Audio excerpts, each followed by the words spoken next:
think there's a decent chance one day in the future, how far into the future, I don't know, that we're going to look back and think how crazy it was, how much time we spent doing things we didn't necessarily want to do. I mean, everybody's different, so I'm sure it's a spectrum and people have different perspectives, but I think a significant amount of people are going to look back and think it was absolutely absurd the amount of time that we devoted to our jobs, most notably, above so many other things. I mean, it's tough, right? A lot of these concepts are hard to understand in the moment, right? They're hard to see it. It's so ingrained in us. It's so ingrained in society and how we function that it seems insane or absurd to question it, to question the idea that we spend so much time at our jobs. Of course, that's where we spend our time. You have to do that. We all need jobs. The world has to function. People need money. That's just the way the world is. That's how we keep this thing going. And I get that. I don't think there's no rationale to that.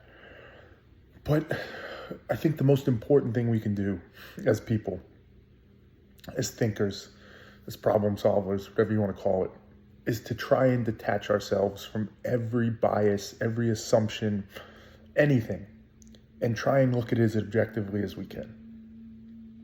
Sometimes those biases and assumptions serve us, but it's better to let that prove out on its own rather than just assuming that they do.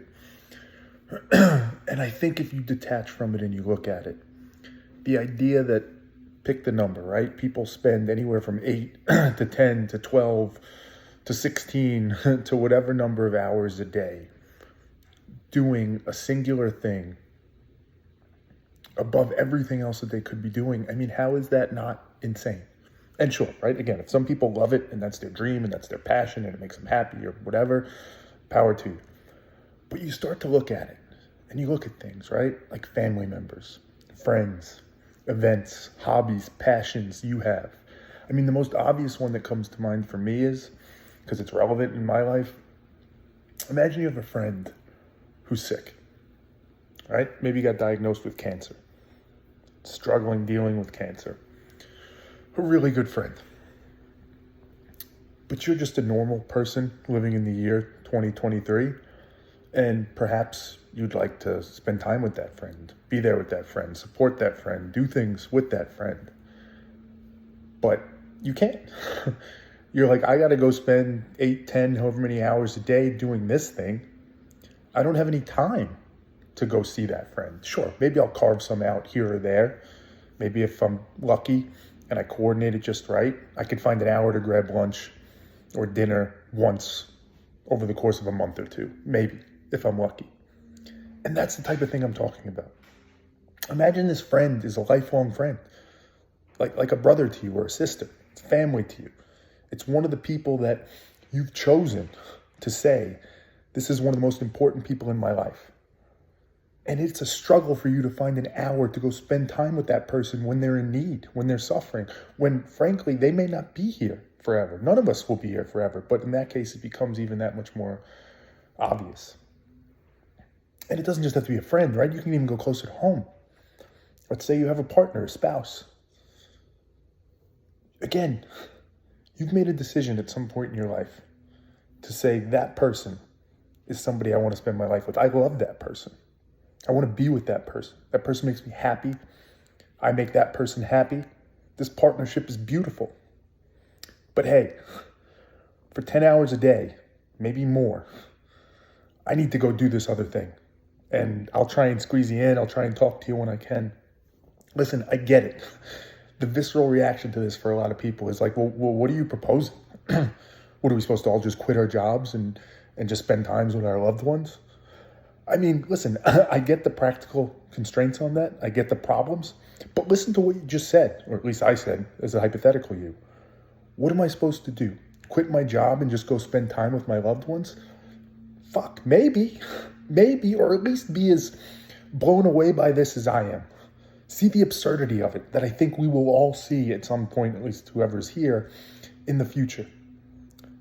To imagine a world where you willingly, or perhaps not willingly, but seemingly willingly, sacrifice valuable, extremely valuable time that you will never get back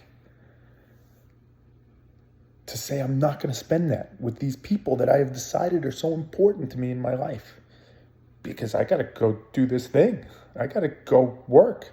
I got to go sit in these meetings or make these PowerPoint presentations or build this thing or whatever it is. It's not to say work isn't valuable.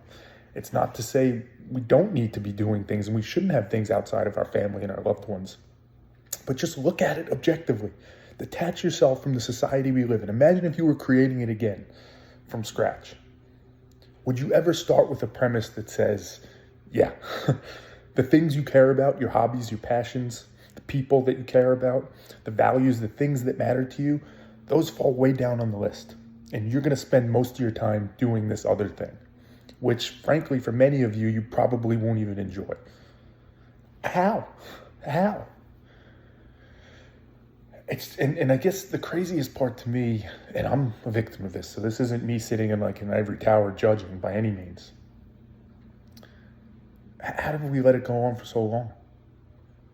How have we not been like, this doesn't make any sense?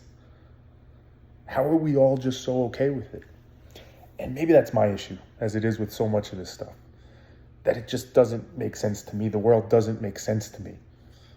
So maybe the world's fine, and maybe it's me that's the problem.